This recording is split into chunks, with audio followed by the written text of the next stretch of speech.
Join Joe, John, and Jim as they discuss the biggest stories in the world of sports. You put them all together, it makes a nice package, right?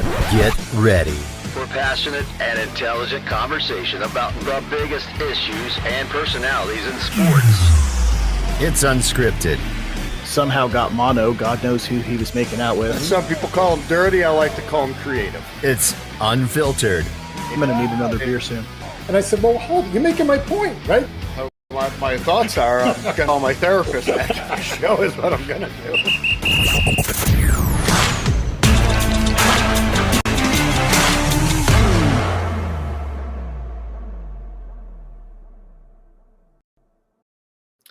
What's up, Bean Apple fans? Welcome to a special college edition. We don't usually do this, but with the Clemson-Ohio State game last night and your number one and number two proposed quarterbacks going head-to-head, what a better game to break down than that with the draft implications that it could have. So we are here to run down what happened last night, kind of talk about what we think is going to happen with these players moving forward. And I'm joined with my two favorite people in the world, John and Jim, back for more. What's going on, guys? I'm good. Good. How you doing? I'm good. Doing good. I'm good. It was an exciting game last night. Not what the I'm sure Vegas was happy, but not the betting public. I don't think the way that one went. That was not what people had in mind. I don't think so. Considering I saw that people were still laying money on Clemson, no matter what. Like Clemson and Alabama were just dropping money no matter the spread. Mm-hmm. Vegas is happy today, I'll tell you that. But so I asked this question when we ended, or at the end of the last show: what happens if Trevor Lawrence plays like shit and Justin Fields balls out in this game and knocks him out, and then goes on? Now we'll see what happens. He balled out against Clemson. Without a doubt, went ballistic. So now the first half has come true. What happens if he does the same thing next week, wins a championship? What does that do for a guy that came out neck and neck with Trevor Lawrence to begin with? So is it hype? Is it just excessive hype that's driving Trevor Lawrence, that's knocking Field down so much? Because I don't know, the quarterback play seems a little skewed into Fields' favor. What do you guys think? So looking at these two specifically, you got Trevor Lawrence at 6'6", you got Fields at 6'3". I think Lawrence runs better than Fields, to be quite honest. I think Trevor Lawrence is faster. Watching the game last night, faster than Fields? He sure looked it on the field last night to me when he was running the ball. That's just me. Maybe it's because Fields got blasted. And I'm going to go on a limb and say right now, if Fields does not learn how to slide, he may not make it out of the Alabama game. That's true. So what I seen last night, and I've been watching these two for the last couple of years. I mean, I think we all have, anybody that kind of follows college football. Trevor Lawrence, to me, has a much crisper throw. Fields can throw the deep ball. I'm going to give him that. But if you noticed, all three of those deep touchdowns last night, where did they catch it? On their right shoulder. They were kind of turning around behind him. So if you can't lead your wide receivers, kind of like you were saying before we came on, Joe, he needs to be able to lead them just a little bit better. I mean, that one pass was 62 yards in the air. So, okay, right. I can't take that away from him. I mean, that was an absolute moonshot. But all aside, you look at stats over the last couple of years. Lawrence is 34-2 now. He only has 2 losses. Fields has one loss still. I think he's 14-1 or something like that. And his only loss is to Clemson last year. Yeah. I mean, Fields had 41 throwing touchdowns last year. 41. I mean, that is insane. Yeah, 62 of busted ribs. Absolutely. And I'm not taking anything away. But I mean, you look at the careers, they both win. The more I look at them, I always thought like Fields was even pushing him earlier because early in the season, Joe, I was talking, what if they go after Fields, the Jets? Because we were talking about the Jets then. Right. I like Fields. I do. I like Fields. after last night, even though Clemson lost, I just think that Trevor Lawrence has been the number one since last year. That's me. I don't see how you can pass on him still. I think Fields can throw 7 touchdowns next week against Bama, and he's still going to go 2. That's just me. And they're not going to beat Bama anyways. So what they did to Clemson last night, they're not going to do to Alabama. It's not going to happen. But we'll see. We'll see. I'd still be going with Trevor Lawrence, but if I was the Jets, I know you like your boy from BYU. I don't know. I like Fields. I do. I've liked Fields all year, and the toughness that guy showed last night, my God, I mean, he got destroyed in the ribs. And then to come out 2 plays later and throw that touchdown in the corner and then head back out, he didn't even get an x-ray last night.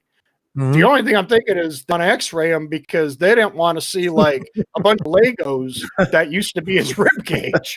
I mean, they would have felt bad putting him back out there. I'm sitting there watching the game with my dad, and I'm going, how the hell are they not taking x-rays of this kid? Yeah. But then I noticed the little bump pad in the back, and they wrapped him up. Oh, yeah, they had to. I mean, and then I told my dad last night, and I said, he's not probably going to feel it now because the adrenaline, he's keeping it loose. But when he sleeps for about 6 hours and he wakes up, I guarantee you, I mean, all those real in him. Just amazing player. But I gotta say, if I'm drafting one, if I'm Jacksonville, I'm still going Trevor Lawrence. I mean, he to me has a much crisper throw. He runs really well. And again, kind of like what you said earlier, Joe, he needs to see those reads sooner. There's a few passes over the middle that he caught his guys late, threw them high. It was more like a DeAndre Hopkins type play against Buffalo. And you said it before we started, Joe. You can't survive like that in the NFL. You know what I mean? You just can't. So, my take is Lawrence goes 1, and I guess whoever the Jets like next, it's either going to be Fields or your boy from BYU there. Yeah. No, those are good takes. And I think, like we talked about, the things I don't like about Fields, we talked about beforehand, was he runs through his progressions too slow. And like we talked about, that's great. You could throw it 62 yards, but you should be connecting with them at 40 yards and letting them walk into the end zone. And in the NFL, you're not going to win those 50-50s all the time. Those are going to be a lot of interceptions instead. And then his release is so long that it just worries me, because in the NFL, those defensive linemen are going to get up and they're going to block those balls unless you're chucking them 60 yards downfield. Then the angle is going to be too high. But you're going up against bigger guys. You're going up against faster guys. And if that motion is running, because he brings it all the way down to his waist before he brings that ball up to throw it, it's this huge circle. It's not that quick back and fire that you see from Lawrence or Wilson as well. Both really quick, fast snap releases. So those things make me really nervous. To me, Fields looks like a younger Cam Newton. He's got the size, he's got the speed. The way he plays, it just reminds me a lot of Cam. And yes, a younger Cam Newton was a very good Cam Newton, but like you said, you don't slide, you're not going to make it in the NFL. He's got the size to take those hits. He's not nimble enough to be, an RG3 or a quick running, a fast runner. So he's got to learn how to slide if he wants to play like that. But but a couple of interesting stats for and I'm not taking anything away from Trevor Lawrence. I would still absolutely love for him to be on the Jets. Do not get me wrong for a second. But there were things that were interesting last night, and so in the second quarter alone, he was 3 for 6 for 18 yards. In the second quarter of that game, he ended the half 12 for 18 for 152 yards. So like we were kind of talking about is what happens, how much weight do you put into these games, right? You could win, you could blow out all these shitty teams during the regular season and look phenomenal. But, his freshman year, he was great. Not going to take anything. He exploded on the scene. And he's been riding high ever since. He's been, the second coming of God. for a couple years now, right? Mhm. But last year, last year against Ohio State, he was 18 for 33 for 259 yards and 2 touchdowns. Nothing substantial. Versus LSU, the game that they lost to Joe Burrow, 18 for 37 for 234 yards and no touchdowns. So now this is 3 playoff games that he has underperformed. And yeah, you could say he ended up with 400 yards, but he ended the third quarter with 256 yards passing. And at that point, the game was basically over. They were up by, 3 touchdowns, I think, at that point. So it was garbage time. Yeah. It really was. Like, yeah, that defense was still playing hard, but it was still, they knew that game was over. So realistically, he would have finished somewhere in the range of probably, without garbage time, I would say close to 300 yards. So 234, 259, and 256 at the end of the third quarter. Mm-hmm. That's 3 straight playoff games where you were just, average, right? 1 touchdown, no touchdowns, 2 touchdowns, and 2 touchdowns again in his last 3 playoff games. So, yeah, it's great. You could blow out Louisiana State in the season, 72-10. But then when you've got to play the big boys in the games that matter, can you do it? Now, that's it might where be a it happens, diamond, right? but what is this trend? Freshman was great. They had no tape on him. They got, do they have enough on him now to figure out how to stop him in college? And is that going to translate to the NFL? Right. I don't know. I mean, we'll see. But if last year's game against Ohio State was an amazing game. I mean, it was almost. Can you hear him? What's that? Yeah, I got him. Can you guys hear me? I gotcha. Yep. So that's what I was going to talk about. Last year was anybody going to beat LSU? No. I mean, LSU had 13 starters drafted in the NFL last year. I want to say 12 or 13. And this year nobody's going to beat Bama. So I don't care what anybody would have done against if Clemson would have won this game, he probably would have had a really tough time against Bama anyways, a week from Monday, because Bama can tackle like no other team. Clemson couldn't tackle last night. They couldn't do anything. So kind of helped Shields out with his numbers, but Ohio State's D won that game for them last night, I think, because they stopped Clemson's offense. I mean, they were freaking all over Trevor Lawrence. He wasn't getting anybody to block from last night. I mean, he had no time to throw the ball. So, yeah, his numbers look like shit a little bit. But I'll tell you what, he's been winning those games. I mean, he's only lost, one game of those championship games, you know what I mean, when it comes down to the playoff games. So, I don't know. Watching the game last night, Ohio State, I mean, they had a lot riding for them. They've had last year's score when they lost to Clemson up in their weight room, posted all over their wall because of that call last year. I don't know if you guys seen that, but take a look at that call last year.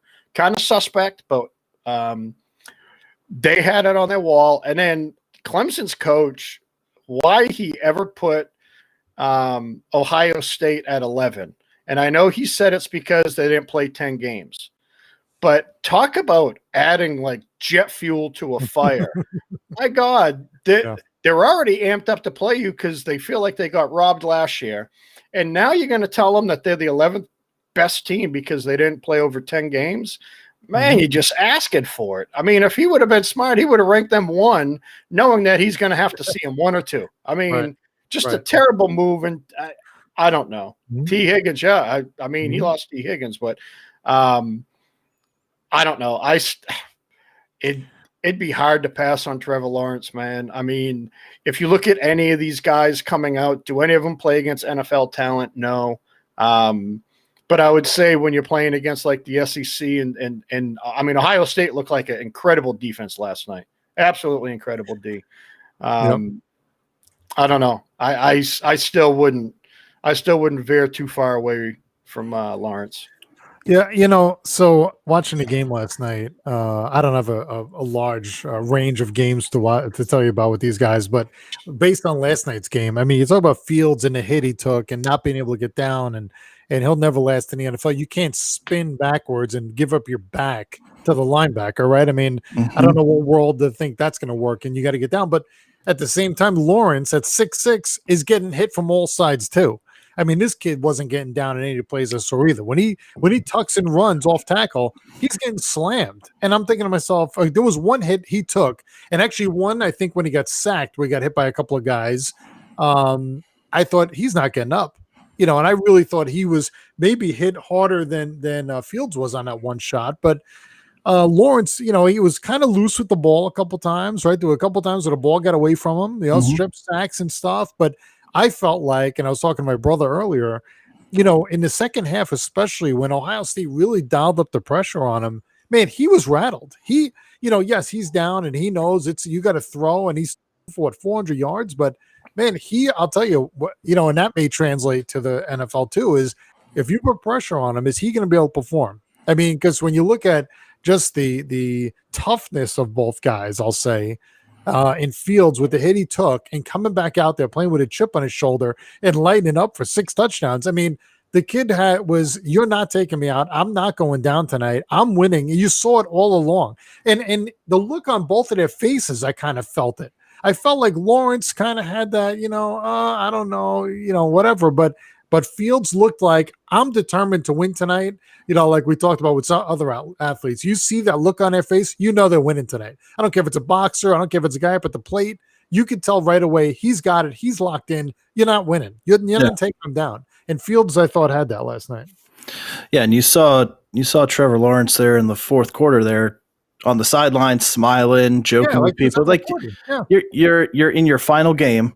Yeah, I didn't. You're smiling and laughing because you're done. It doesn't really matter. That was kind of disappointing. But that's hard to say. And we were talking about it as well coming into this was how much you value progression throughout your college career, right? Like so this year, Trevor Lawrence had a 69.2% completion percentage. Last year, he had a 68% completion percentage. So he slightly improved his completion percentages. You could look at Justin Fields last year with a 67.5% up to a 72.6% completion percentage this year. Like that, to me, that says something, right? Like you could talk about how strong your opponents are, and that is one thing, right? But he's completing the throws that he needs to make. Whether the defense is harder or not, I mean that's hard to say. But he's making the throws; they're catching them. He's increasing his accuracy, no matter how you look at it. He's making big steps forward, and I don't think Clemson's schedule changed dramatically to get so much more difficult that Lawrence couldn't improve that much. So he's only had in his 3 college years a 1% increase each year in completion percentages. So as opposed to Fields, who's gone from, I think he was at 65 his freshman year, but he didn't play very much, to 67 to now 72. That's a big increase. Yeah. So now you're showing that you're learning. It's showing that what you're taking from the day in and day out practices are translating to the field, that you're improving yourself, as opposed to a 2% completion percent increase, which still 69% completion percentage is nothing to get upset that's about. What I mean. Right? I mean, he was close to 70 already. I mean, but that's that alone. The fact that he can maintain that, I think, and let's not forget, Trevor Lawrence went what 33 for 49 or something last night for 400 yards passing, with only 44 yards rushing. Yeah, I mean, he had a good game. It just didn't look it. Just didn't pan out. Right. It doesn't make sense. Right. I looked at that 400 and I thought, wait a minute, that can't be right. Or is that from last night, 400? Because even watching it, I didn't think he threw 400. No, but that's because a lot of it came at the end of that game. Over 100 yards of that came when it was 3 touchdowns and the game was put away. I mean, so that's why I stopped looking at it at the end of the third quarter when it looked like Ohio State started kind of backing off a little bit, when they knew it was kind of over, when he was at 250 yards. And 1 touchdown, 1 running, but 1 touchdown. So I don't know. But it's hard. that opening drive with Clemson go right down the field, right? Oh, Long drive, punched it right in. I thought, okay, this is gonna be a long night for Ohio State, and maybe they made some adjustments. I see Shaney said they had a better game plan, Ohio State, but did they make some adjustments and really change their plan and stop them from then on? Because really, they didn't do much. I mean, Ohio State scored 21 in the second quarter. And after that, at halftime, what was it, 35-14 or something like that. Yeah. And the game's not over, but you didn't feel like they were going to come back and turn it around. It just didn't. It didn't seem like that was going to happen, and sure enough, it didn't. So right. But see, so the other interesting thing, and so we had on the Bean Apple Facebook page, we had a good discussion about this going on for a good part of the morning, and Trevor Lawrence Simmons, your boy Travis there. So he was bringing up interesting stuff and coming out of high school into college, their ratings. So on 24/7 Sports, Trevor Lawrence was rated a .9999 prospect. Justin Fields was a .9998 prospect.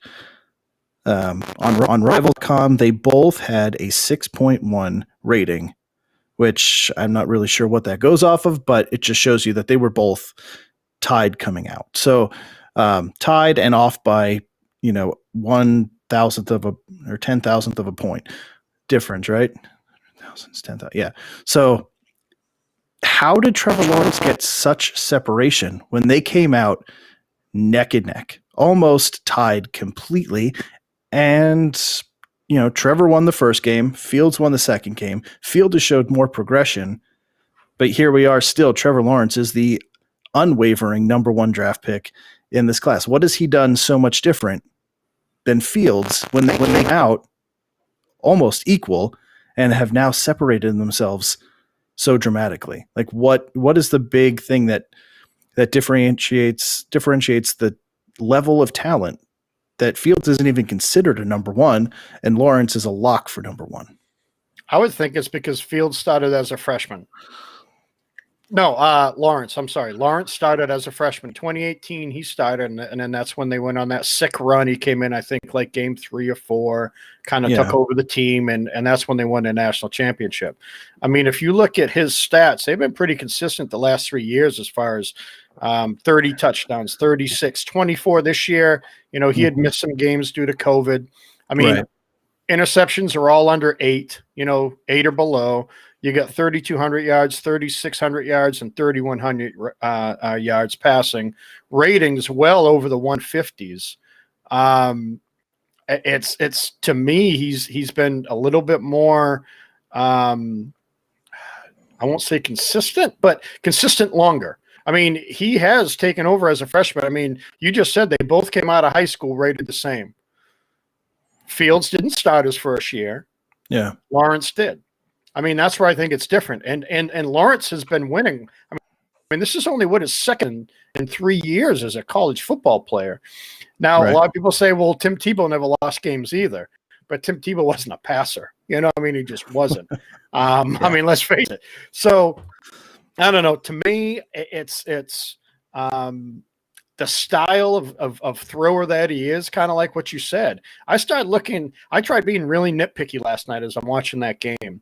And everything I've seen, to me, if you look at the past number ones that has done well, and I'm going to say Joe Burrow too, because he had a pretty damn good year up until he got hurt, considering what their record was. So you look at guys like him, you look at guys like Peyton Manning, Andrew Luck. Who reminds you of that player? Trevor Lawrence.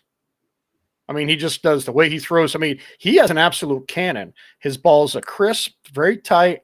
Fields, I agree. I don't think he's ready. And Shaney kind of said it earlier too, where he would trust Trevor Lawrence coming out starting week 1 for the Jags. I agree.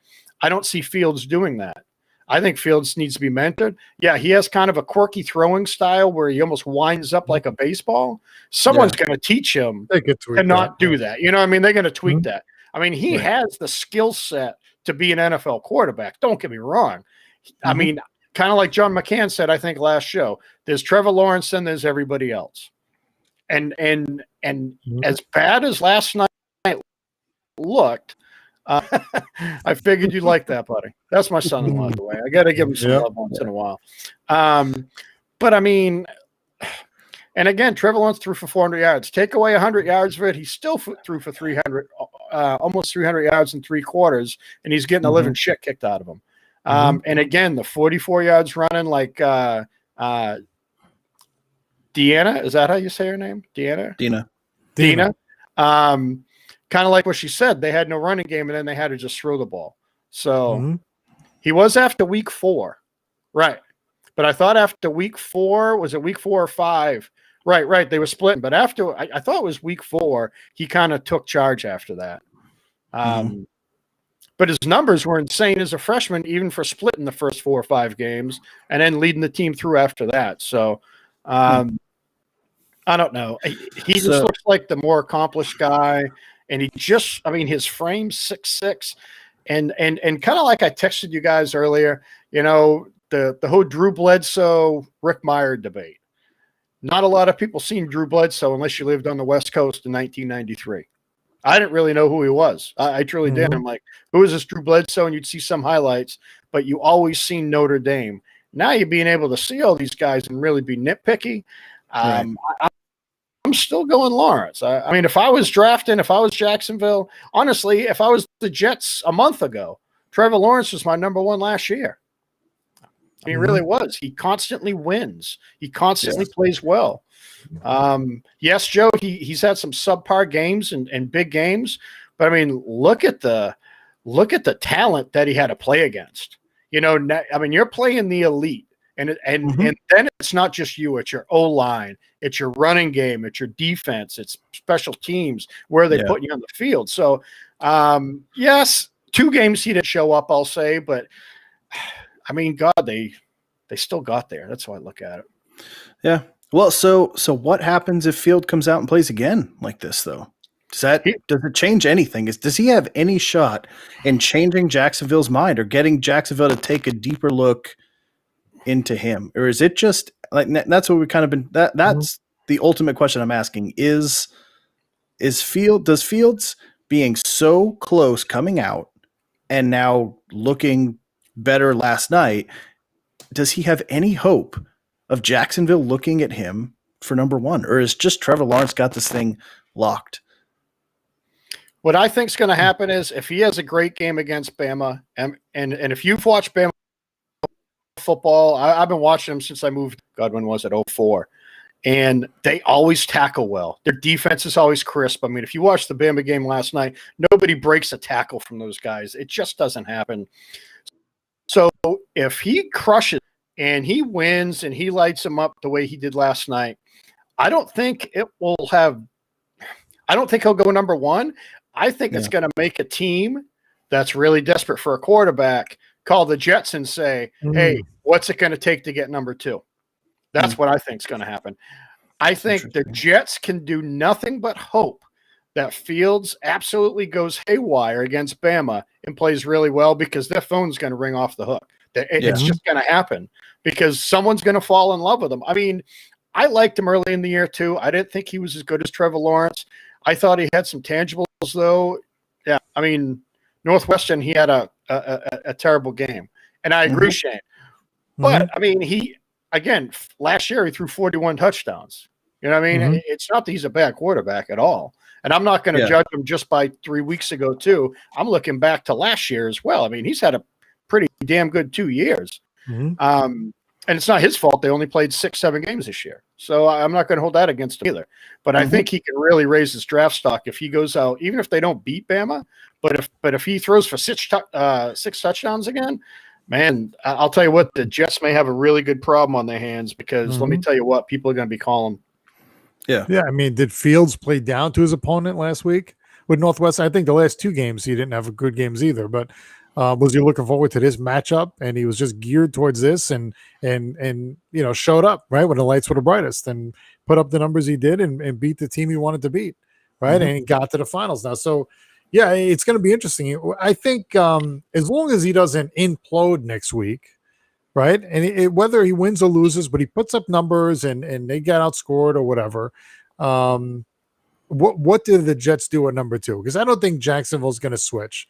I think Jacksonville's locked in. The mayor of the town wants him. I think all the fans want him. I think now it's going to be Jets are on the clock. Do the Jets take Fields? Do they stick with Donald? Do they look for a trade? I think that's what it's going to boil down to. I think even if Fields wins next week, I don't think Jacksonville will switch. Yeah, and Dina, you're right. Sermon went nuts, absolutely nuts last night. What was with that kid? I mean, what do you mean? Almost 200 yards, 6.2 average. Yeah, I mean, I just wanna easy say- offense. Easy offense. I want to say he's a Alabama transfer. is he? Oh, yeah. I think So so. he's a senior. Why don't you pick him up? You need a running back. Take him at 2. I've never even heard of him. Is he? Yeah, no. I'm Trey sorry, Sermon. Oklahoma. I think he played for Oklahoma. Yeah, I think that actually sounds familiar. Yeah. Now that you mention it. But yeah, I mean, we'll see if he comes out. But yeah, he definitely made himself some money. And what's his Oklahoma, name? What's his name for Ohio State, the wide receiver that went ballistic? Yeah, he shot himself up. I think a couple of bombs he spots. had. I mean, Sure. I mean, I know I've seen him in mock drafts going like early second, but yeah, definitely. And he's only a junior. He's supposed to come out. They're Right. expecting him Sermon's to a come out. senior. But, Over 500 yards for some in the last 2 weeks. Oh wow, yeah, he's Yep. making himself some money. So especially if he could do it again. and Fields didn't declare, right? Wait, Yeah. he can't. I don't think he can till they're done playing. Oh, okay. So that's what it is. All right. I believe, but yeah, he's going to come out. There's no doubt. But yeah, John, I like what you're saying about Fields, and I think it makes sense. But I think, and I know I'm over here playing devil's advocate, really, but I don't believe what I'm saying about Fields because I don't think he's ready to start. I don't think he could fall into the number 2 slot and be successful. I don't. He needs an Aaron Rodgers type of situation where he could sit behind somebody for a year or two and then take over. Atlanta would be perfect for him. Absolutely perfect. He could sit behind Matt Ryan next year, this next coming year, and maybe even 2 years, depending on how he's progressing. I don't know how much Matt Ryan's got left on his contract. I think it's a couple years, but that would be perfect for him to sit behind Matty Ice, learn, and then take over that team. He's got Calvin Ridley there. He's going to be there for a couple more years. Julio Jones, they'll probably end up trading him in the offseason, try to clear some of that money because he was an absolute terrible signing. But that would be ideal. I think Atlanta trading up to get him. But then again, you're the Jets. You can't take him. I don't think you can draft Fields because, like you said, he needs work to be NFL ready, and the Jets don't have time to make him or the personnel in place to make him NFL ready. I really don't see it. So then what are the Jets going to do at 2? Oh, funny you should ask that question. It's almost like I queued you guys up for that. I mean, I'm thinking, what is he talking about here? Zach Wilson out of BYU. That's your boy. That's your boy. What right year there. is he in? He just declared. So he's a junior. He's a junior. He just declared. This past year. So we talked about completion percentages. He increased his completion percentage 11% from his sophomore to his junior year. That's incredible. And he had a higher completion percentage than Justin Fields did this year, 73.5%. So he finished with 33 touchdowns, 3 interceptions, 10 rushing touchdowns. I mean, if you're going to go somewhere, and the release is just as fast as Trevor Lawrence's. I mean, Shaney, you're a big college guy. Tell me where I'm wrong here, or tell me where I'm missing. But the kid looks good, and he looks like he's less of a project to develop into a starting quarterback than Fields is. I think Fields has the potential to be one of, if not the most talented quarterback coming out because of his dual threat ability. If he can clean up that throwing motion and get his reads down faster, he could be very, very good. But I think sitting behind a quarterback and learning is going to be his route to success, as opposed to Zach Wilson. I think could step in there immediately. He's going to have a little bit of a learning curve, but I think he will be able to adjust faster because of his release, and his progressions are fast. He runs through everything, and he's really, really quick with the ball. So, and I think going to the Jets, you're going to need somebody who can get the ball out fast, and he can do that. And I think Justin Fields would get destroyed. He's too slow, and the offensive line is too shitty to give him the time that he needs to sit back down there and wind up for a 60-yard pass. He won't have the time to do it, and he's going to get owned. That's what I think. So I see a lot of comments about Fields showed up last night and he didn't the 2 games before. I'm not talking like just this year for Fields. Everyone kind of keeps talking about just this year or the last 3 games. I'm talking last year too. I mean, he had 51 touchdowns last year, 41 throwing and 10 rushing. He had 500 yards rushing and he had 3,200 throwing, and honestly was a botched call away from beating Clemson last year. So everyone keeps commenting. I see these comments over here on the side, and they keep talking about the last 3 games. I don't care about that. That'd be like judging Trevor Lawrence last night, even though he threw 400 yards. He didn't look great. But, I mean, Fields has been pretty damn consistent the last 2 years. I mean, he's averaging like 4 touchdowns a game or some crazy shit over the last 2 years. I mean, he scored, 71 touchdowns? Was he have 5 rushing this year, 21 throwing, so that's 26, 36, 70, 77 touchdowns and 18 games or something like that? It's insane. Well, and I agree, Shane, but so he didn't show up against in the Big Ten game, but then he showed up in the college playoff game. So which one gets more weight? I mean, I'm with you. Did he not show up, or did the defense just play better, kind of like Ohio State did to Clemson last night? Yeah. I mean, he obviously showed up in a big game last night. So do we not give him credit for that, but we hit him harder for not showing up in the Big Ten game? I mean, that was 5 games in too. I think, honestly, playing less games has hurt those guys because they haven't been able to get on a roll, to be quite honest. But, you know, those stats you read off about him last year, that's Cam Newton. That is 2013, 15 Cam Newton. Yeah. I mean, you think about the rushing numbers, the throwing numbers, that's Cam Newton's MVP year. Yeah, I think that's who he is. I really do. I think if you could clean him up, you're getting yourself a young Cam Newton. But I don't think the Jets are ready for that. I think they will destroy him. I just don't. And it depends on the coach. Good.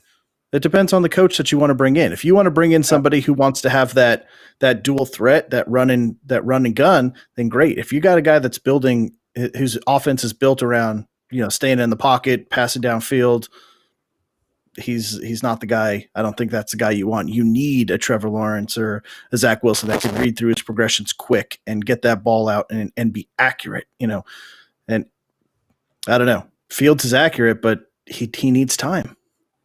Yeah. And he needs good receivers. The Jets O-line, are they going to give him time? No. No, right now they're not. No. Not right now. No way. No way. That's what I mean. So to me, the Jets, then they just don't take a quarterback at 2. Right. Then you take Darnold. And you got to keep Darnold and go for a running back or go for somebody else that you need on your team. Right. You got to do something else. But so yeah, Dean is saying there about the targeting call. I was going to bring that up. So I wasn't familiar with that call or that penalty. I'm more of an NFL guy, but man, I'll tell you, that's a tough spot for that kid. What was it, Skalski, to be in?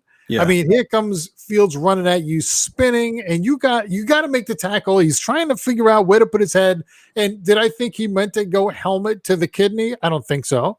But and hit the ribs. And what's bad is, to me, this is the second time for this kid, right, on the big stage. Now, is he going to be labeled a dirty player now? Are people going to be worried about taking him? So. Because early in the game, you could see him directing traffic. Clemson seemed confused early, right? Waving guys on, waving them off, guys coming on, trying to get people in the right place. And credit to Fields for being able to pick that apart, right?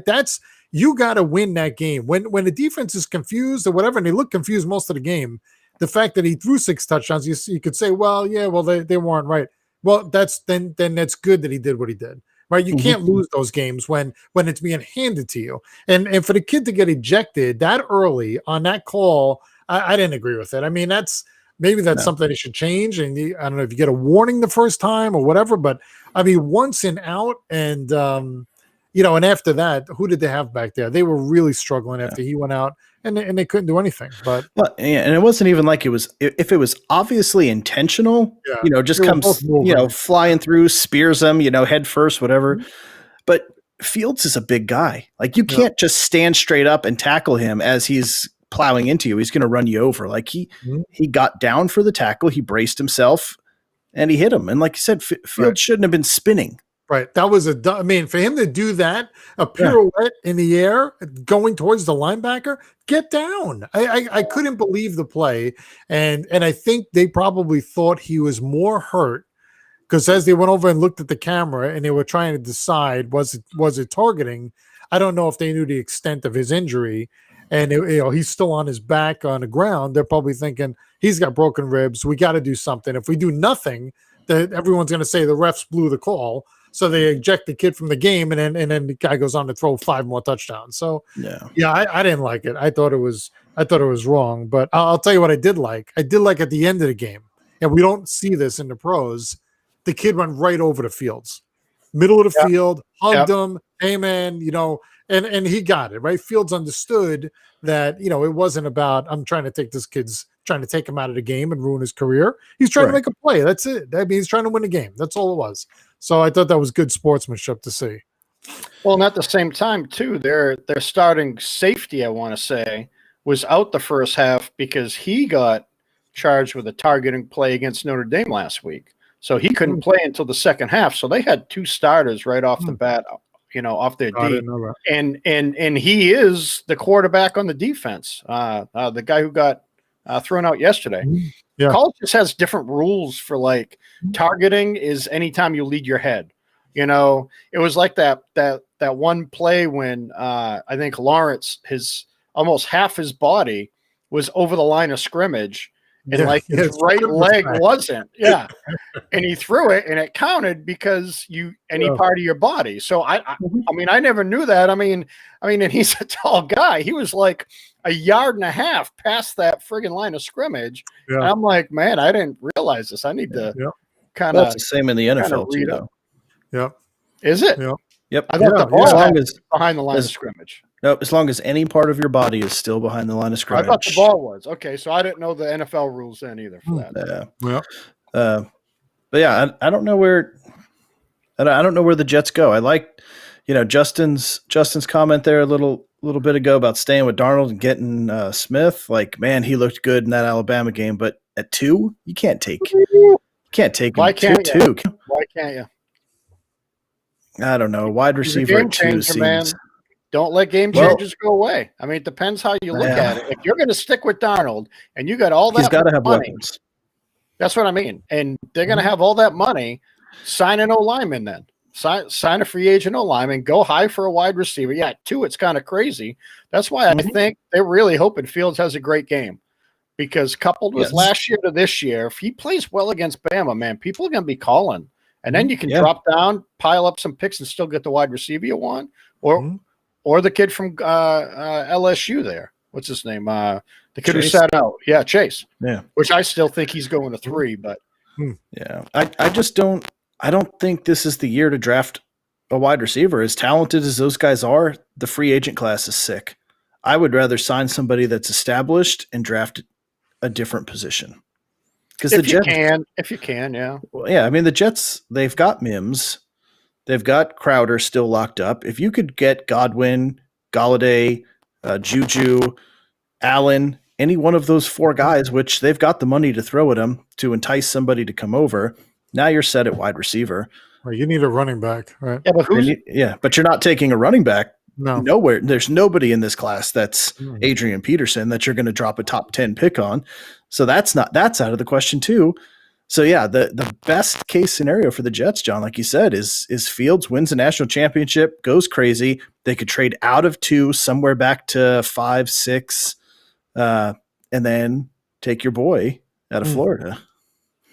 So what if What if Fields loses next week, and then Which he's says, going to. and then, okay, I think and then he he's going says, to. "I'm staying in. I want to win. I want to win the championship. Hmm. I'm going back to Ohio State." I'd be shocked. Could happen though. It's an Could. option. Could. He has the option. You're right. That actually would be smart for him. He has the option. Now He can play one more year. Yeah, because now Lawrence is gone. And then what? So, and his competition's kind of clearing out. It would give him a pretty clear path to a championship, and then he goes number 1 next year. There you go. It's not the craziest. If that's the case, the Jets are probably going to be still down at the bottom. Do they wait a year?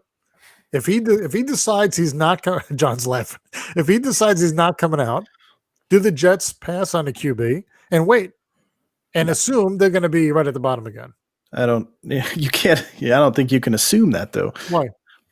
You can't assume that you're going to suck every year, especially with the Jets. We're talking about the Jets.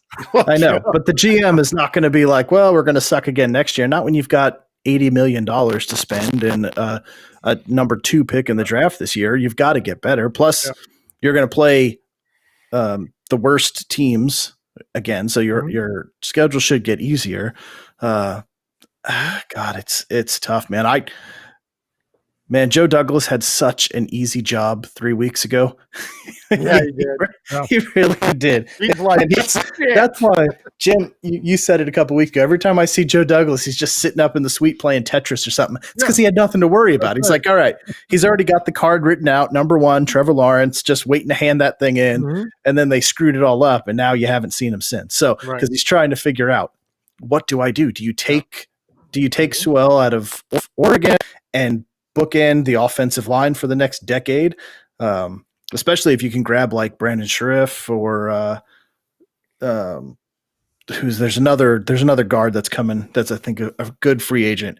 If you could get both tackles and a top guard, I mean that offensive line, that's going to go back to like Nick Mangold, Alan Faneca, DeBrickashaw Ferguson type of Then they re-sign Flacco with that O-line. Man, that's a great team right there. Oh my God! Then they call Mark Sanchez. So Mark Sanchez out of the booth. Yeah. So they don't. So Mark Sanchez doesn't have the masked singer anymore, and he could come back out and. Is that where he is now? Yeah, or he did the best dancer. Is he on that one too? He might be. I haven't seen him reveal himself yet. But oh my God. Man, it's tough. It's tough at number 2 now. Like this really did throw a wrinkle in it. And I am still firmly saying Zach Wilson is the Jets quarterback. If I'm drafting, I'm taking that kid and I'm starting to rebuild around him. That's my pick. If I can drop from 2 to, I think the Dolphins have 3 right now, right? And then the Bengals at 4. I think the Bengals have 3. Do they? I thought the Bengals had 3 and the Texans are at 4, which I know that's the Dolphin pick, but I thought since he was at 3. Let's see, current standings or current draft. Nope, currently Miami's got Houston's 3rd pick. Okay. Then 3. Yeah, then Cincinnati. So I don't know how you would trade out of this one, right? Because you would have to scare somebody into, because I don't know how far you'd want to fall, right? So you'd probably want to trade back with it to Atlanta's spot at 4 and make them think that somebody's trying to jump them to get Fields.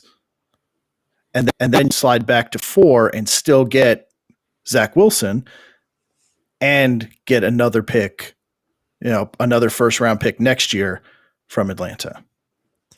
I would think that would be the ideal way to go if you want to go the Zach Wilson route, right? Because if you go farther than that, I mean, you can't trade back to Detroit at 7 or Carolina at 9 because you're going to miss out on unless they don't care about a quarterback then. Unless they're not going quarterback, exactly. If you want to go for Pitts or a top wide receiver, you drop back to 7 or 9 or 10 for Denver. Because that's going to be your quarterback grouping right there, and they're going to want to jump ahead of each other. That's going to be what, and we obviously they're all sitting at 5-10. Detroit, Carolina, Denver, all 5-10 teams. That's probably going to change for one of them. I don't know. I don't remember who Carolina plays this week, but they play New Orleans, and they have no running backs, no wide receivers. Yeah. You know what, though? Somehow the Saints will win. Is Breeze even playing? He's probably going to have to, because Tamsin Hill's going to be the running back. I mean, what are they going to do? I mean, it's just crazy because Latavius they're all out. Yeah. Aren't they still playing for the number 1 seed too? They're still they're still in it. They're still in New Orleans, Seattle, and Green Bay. Green Bay, right? Yeah. Well, that's I mean, they're still playing for one. Yeah. So it's yeah. So we'll see what the final draft order is going to be. I don't know, and like I said, it's such a shitty spot to be in, because it's. I mean, I guess it's not really a shitty spot, because you could go in any direction. You can't go wrong if you take the offensive lineman. You can't go wrong if you take Pitts at number 2. He's so freaking good, right? But I mean, I think wide receiver, you could just sign a wide receiver and be okay. I mean, taking Pitts at 2 that's scary, but I mean, I would say Devontae Smith. I think if you go receiver, you have to go Smith. You think he's a better play than Pitts would be?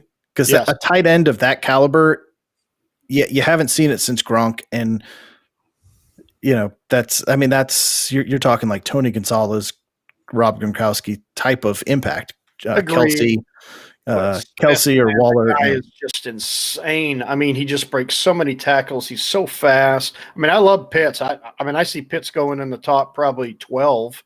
But I mean, Smith is just an absolute nightmare to cover. You know what I mean? There's no way you're going to cover that guy on the outside. And then you got an outside guy, and then you almost don't need like a Gronk at tight end then. You just need a tight end that can catch the ball. Chris Herndon. I mean, you know what I mean? It's like, come on. That is good. Opens up your running game. You know what I mean? It opens up everything, because now your safeties are playing back. So I don't know. If Smith isn't the first wide receiver, I'd be shocked. But, I mean, look at last year when all the wide receivers started getting picked and Judy slid a little bit. You know what I mean? So I don't know. So who takes him? Who takes him, though? Are the Jets going to take a wide receiver a second? I mean, I wouldn't think so. No. I think if they draft, it's either quarterback or offensive lineman or trade. One of the 3. Yes. So where does he fall to? I mean, so the Giants, if the Giants lose, they're 5-10 also. Yeah. So they'd be 5-11. They're in that mix, 5-11. 5-11. Yeah. Yeah, they're currently sitting at 8. But where would they be if they? It depends on what. So you've got Houston, Atlanta, Cincinnati, and Philly all are at 4 wins. Detroit, Giants, Carolina, and Denver at 5 wins. So they could be, and then it goes off of strength of schedule for how the picks fall. The Giants are at a 506, which is the second lowest, only to Detroit. So they would jump everybody that ended up with 5 wins except for Detroit. So they could catapult up to top 5, right? They could potentially, yes. Yep. So that would be interesting. Carolina would be interesting. He could sit a year behind Bridgewater. Let's see. Yeah, I'm not looking for the high pick. I'm looking for beating Dallas and Philly beating Washington. So, but if it turned around the other way and we're in the top 5, then I mean, it's funny to have that much of a range. You're either in the top 5 or you're hosting a playoff game. Right. I mean, what are we doing here? Right now, your best pick could be 4th or 19th. Right. Depending on how your game turns out. That's insane. Wow. Yeah. 4th, 19th. Best case scenario. But yeah, I mean, New England if you lose to the Jets, then all of those 5-win teams now come into contention, and there's a Dallas, Chargers, Vikings, and 49ers are all tied with you at 6 wins right now. So that's a huge cluster right there. Dallas and Vikings aren't taking, neither one of those is taking a receiver. No, I'm talking quarterback for Fields. Oh, for quarterback, yeah. So if that could push New England into a top 10 potentially, depending on how. Imagine John ends up with Fields. I'll take him. That's what I'm saying. I don't dislike him at all. No. I'd be very happy with that. I don't think the Jets. I mean, I don't think the Jets could do it. And they're not at the spot to take him. They need they needed Trevor Lawrence, and that's not going to happen. You really think they think Darnold's the guy? I don't think Darnold's the guy, no. But I think by winning these games that they've painted themselves into a corner to where you're going Zach Wilson and you're rebuilding around Zach Wilson. You're taking an offensive lineman and solidifying that, or you're trading out and just stockpiling even more picks. And like you said, John, you nailed it. Fields has to go crazy. Fields play in the championship game will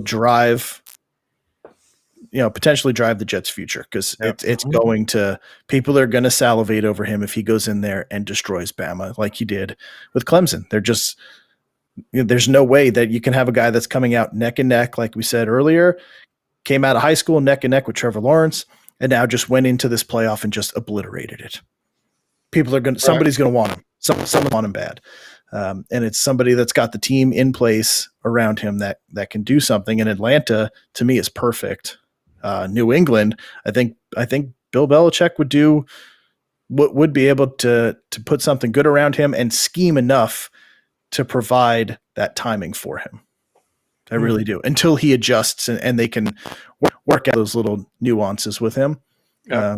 I think it is. And you saw it earlier with Cam. I think you can kind of play it the same way with Cam. You wouldn't really have to change much of the playbook if you instituted a lot of those same things, and just because they have almost the same strengths, except for Fields can actually throw a whole lot better than Cam can at this point in his career. So agreed. So that would be scary, actually, and it would fucking piss me off, because you would roll into Tom Brady. You'd pull a Indianapolis Colts and go from Peyton Manning to 1 year of suck to Andrew Luck. That would be my luck. But I also think right behind you is San Francisco, depending on what they do this week. That could be a good fit too. You could let him sit behind Jimmy G for a year and then let him run. So Shenny brought up a good point too. Miami's going to have their pick. They could go wide receiver. Who would they go after? Pitts or Smith? Or someone else, Shaney? What do you think?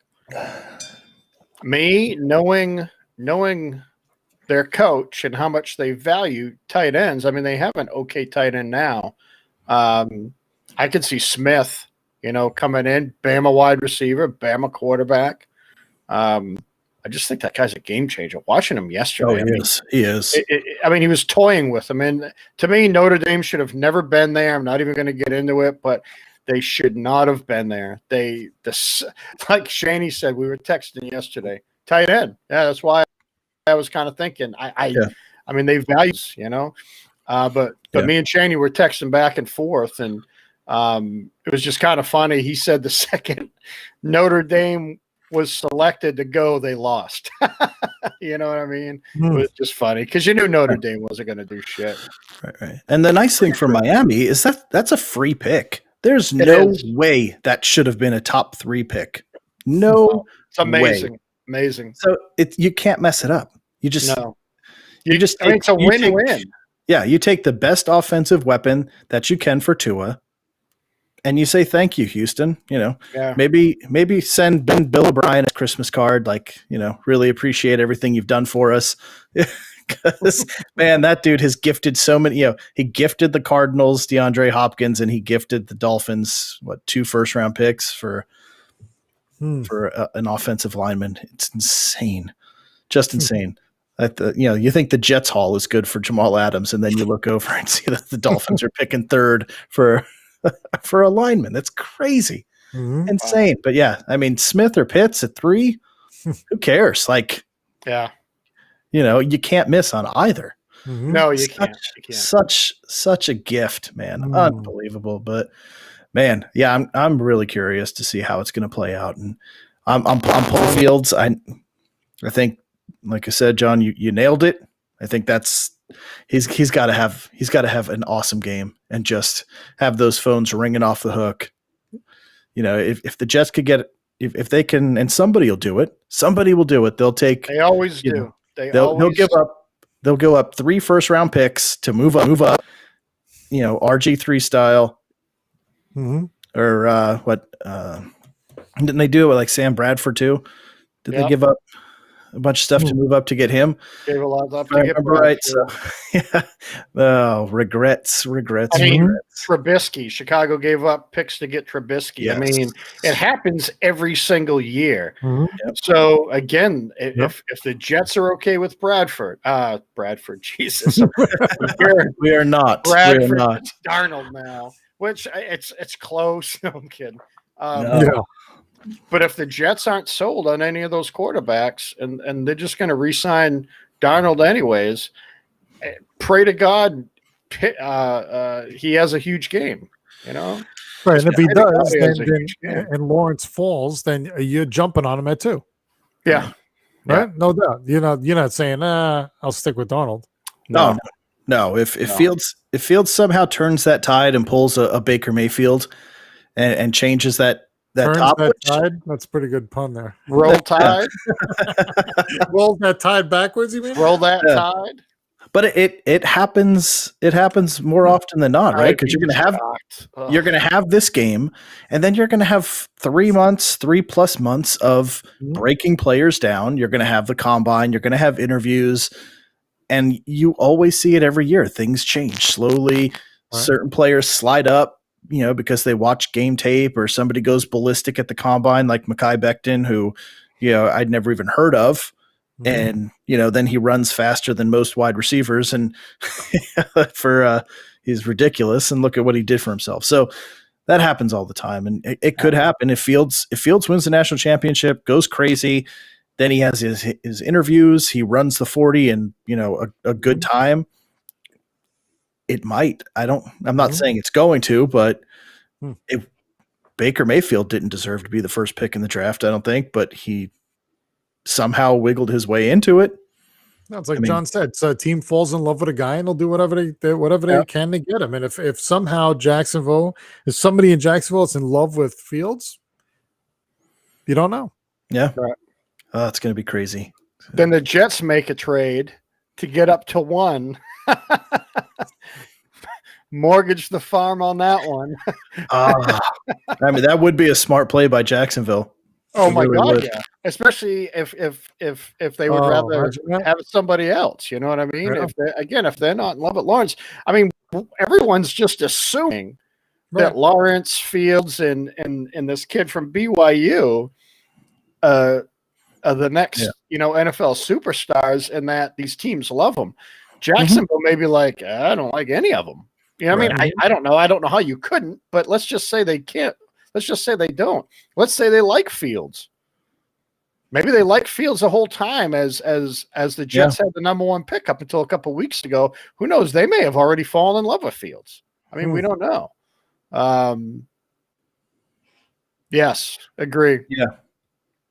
That's exactly what it is. But you never know. But then also at the same time, if Jacksonville's calling you to trade out of number 1, then what? Then something's up. Yeah. Well, I meant the Jets calling Jacksonville. That's all. Right. Jacksonville can't be the initiator because then you lose. Then you lose. Right. But if Jacksonville isn't, if I call Jacksonville, okay, I'll give you 3 first-round picks for the first next year, and they're like, okay, but like, never mind. You're not taking Trevor Lawrence. Mm-hmm. You want somebody else. You go ahead and pick them. Well, like what if another team calls Jacksonville?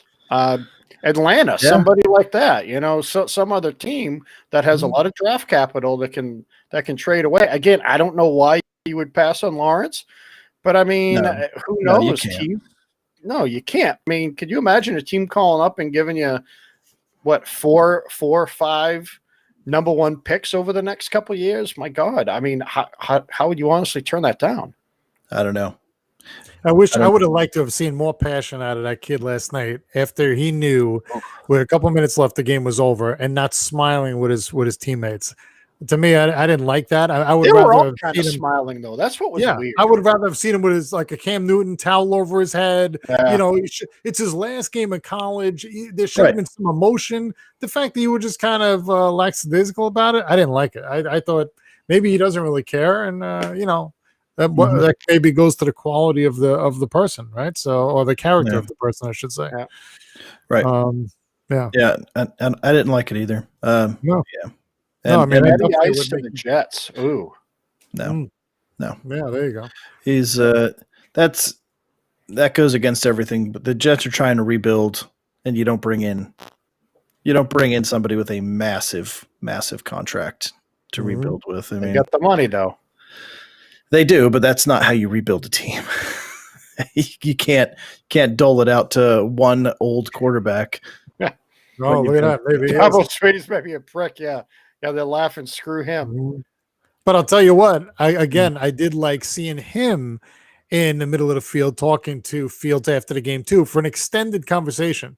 Yeah. I mean, so again, they're kids, right? It's not, this isn't the pros, and who knows what he was saying to him, but it looked like it was a heartfelt conversation, and that I thought was good to see too. To give him some words of wisdom or whatever on what to do next week or whatever he was telling him. It was just cool to see, right? If you're trying to beat the guy out there talking to him, you don't see that in New England. You know what they were saying, Jim? Hey, man, Let me hear one it. of us is playing for the Jags and one of us is playing for the Jets. We're totally fucked. Enjoy this time. No, I'm talking about Sweeney. Sweeney was talking. I know, but I'm talking about Trevor Lawrence and Fields. Hey, man, our lives are going to suck for about the next few That's years, right. man. Let's just laugh and enjoy this. Yeah. No. Yeah. Anyway, Sorry, Joe. Yep. it's this is going to be an interesting ride for the next couple months. I literally have no idea how it's going to go, but I definitely want it to be Zach Wilson. I want that second pick to be Zach Wilson, and then you rebuild. You rebuild with that. You sign a wide receiver. You let Mims go. You let Crowder go. Hopefully, Herndon can wake up, but I think that's the Jets pick. You've got to.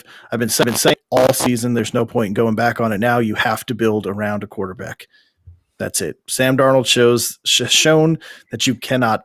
That he's just not the person you're going to build around. Like he's competent, but he's not elite, and we need somebody that's elite. So why not take a chance on Zach Wilson? The Jets are really good at not being good. So even if you miss on Wilson, you try again in 3 years. I mean, we'll still be here. Right. I mean, what are you going to do? Right. But eventually you got to hit. You've got to hit no matter how many, eventually the dice are going to come up. Right. Yeah. It's got to happen. It's got to happen at some point. Right. And until then, you guys will always be here to give me huge amounts of shit and make me contemplate my own existence, but my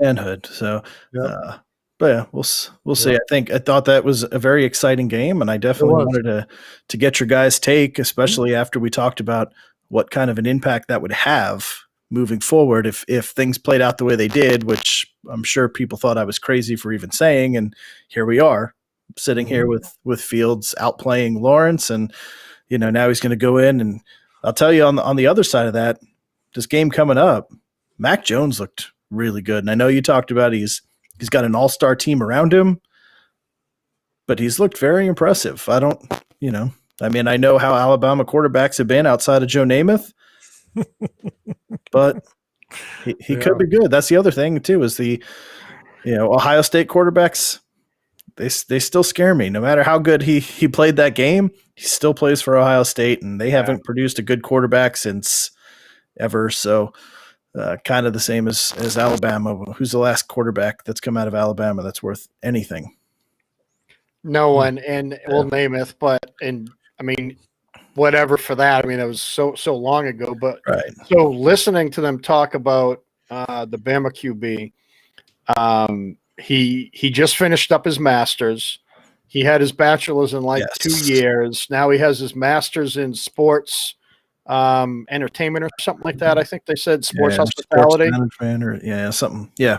So you know what that sounds like to me? A Bill Belichick player. It really does. And not that I would be in love with him. I agree, Johnny Muck. Stay away from Bama QBs because they're so surrounded talent. It's insane. They're running backs. They produce massive running backs that just excel every year. They always have the best O-line. They always have the fastest wide receivers. But he's a smart guy, so I think he will get drafted. I mean, shit, he's one of the four for Heisman. Do I see him going in the first round? I do. I don't know. Maybe because of the program that he plays for and how smart he is. Who knows? Does New England try and grab him? I don't know. But I know Belichick and Nick Saban are close friends, so. I'm sure, Saban's going to give him the truth about it. I'm sure he's going to look at the tape on him. And again, the guy finished the Masters in 4 years. I agree. I completely agree, Johnny Muck. A 5-yard pass goes for 45-yard touchdowns all the time there. So, but I mean, that's the Patriot offense too. So, but I mean, super. And just when I heard that last night, I was just like, how do you run a full-time football practice regiment and have time to get your bachelor's in 2.5 years and your master's in 4? That's insane. And you think about what he focused in. I think it was like business and, like you said, sports hospitality and management or something like that. He's going to blow people away in the interviews. Yes, he's just he's smart dude. He's probably, I would think, if you're going to go into sports hospitality and that kind of like marketing and different things like that, you got to be able to talk well. Right. And he's going to sit down with these the leads of teams, and he's just going to floor them. And somebody's absolutely, and if you're that smart, man, that's awesome. Because especially in a New England offense, which sounds like it's a little difficult to pick up, having a smart quarterback there running things is going to go a long way. And he will be there at 14 or 17 or whatever pick that the Patriots end up with. I have absolutely no doubt that he's going to be there, because he's probably the 5th. I would say, right? Like, you've got Trey Lance probably still ahead of him. We'll see how that plays out with the combine and everything, but he's got to be there around 5th quarterback, and that's going to be there. So I would like to see how he scores on the Wonderlic too. And I don't think that's till the combine, but if he blows that out, Shani, I agree. It just worries me that he's a smart quarterback too. And that's what Bill looks for. I mean, I wouldn't reach for him by any means. I mean, I see 2nd round, maybe if he's 2nd, 3rd round, but will he last that long? I don't know. Probably not. But again, what Bama quarterback has come out and done anything? It just doesn't happen, because they're a product of that environment. They really are. Yeah. I don't know. It's going to be interesting to see how he does, but I think he's going to impress a lot of people, and he's going to move. He's going to get taken in the 1st round. I think he's going to talk his way. Really? I think he's going to talk his way into a 1st round. I bet you that Wonderlic is going to be through the roof. I think he's going to score through the roof on that thing, but we'll see. We'll see. I think he'll do it. I think you'll see 5 quarterbacks go in the 1st round. I think Trey Lance will be in there too, because he's going to remind people of Josh Allen, and somebody's going to take a chance on him that's later that needs a quarterback. And I think he'll work I think you'll see 5. I think Kyle Trask just worked his way out of it by that terrible performance he just had in the bowl game, but we'll see. Never know. Yeah. You never know. But yeah. All right. Well, we'll wrap it up with that. It was an interesting game. Yeah. I think he just sucked his way out of the 1st round by that bowl game they just had. But we're just a little bit over an hour. So sorry, guys. Agreed, Johnny. Right. There always is. Top Pitts and his 3 wide receivers all opted out that last game. Yeah. Well, it showed. It showed. That's how he would play on the Jets. That's how he would play on a lot of teams. Sorry. Anyway, I only get a couple more weeks of this. So we still have Trevor Lawrence firmly seated at number 1, and doesn't sound like any of us are convinced that Justin Fields is ready for number 2. I mean, number 2 wouldn't surprise me. Number 2 dependent on, but not to the Jets. Well, I think it's going to matter, and not to prolong this anymore, but who the head coach is.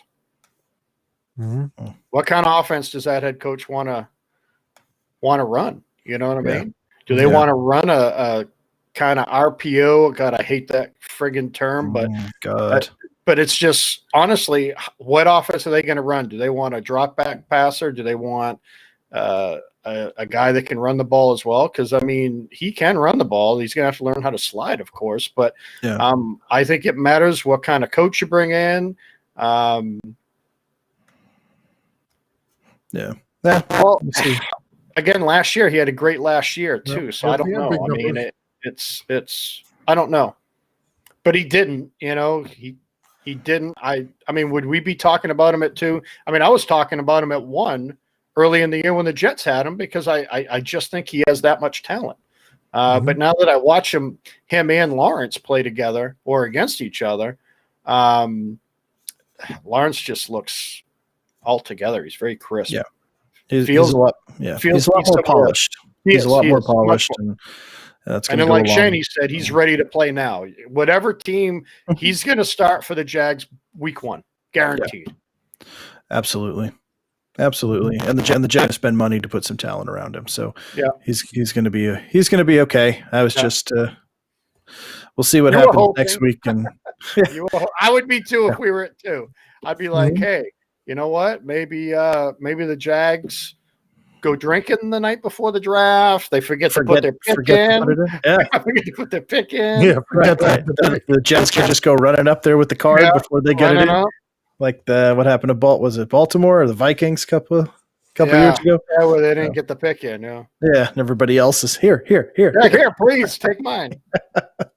Anyway, all right, guys, let's wrap it up with that. So, yeah, Vikings it was.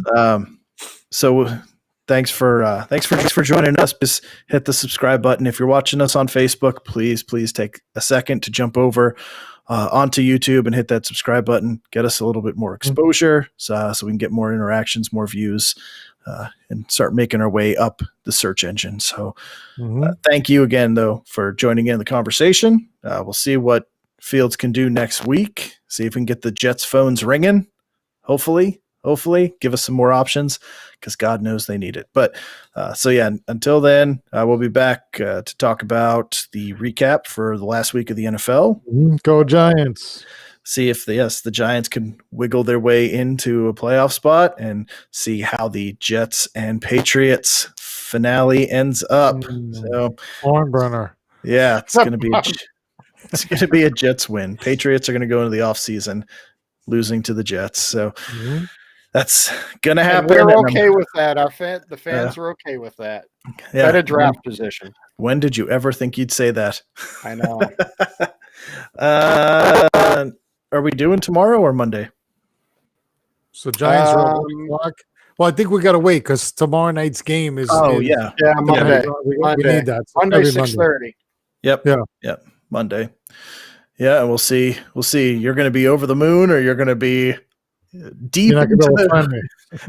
Who are we drafting this year? You'll be Conversation golfing with us, Jim. Don't worry. Cool. Yeah.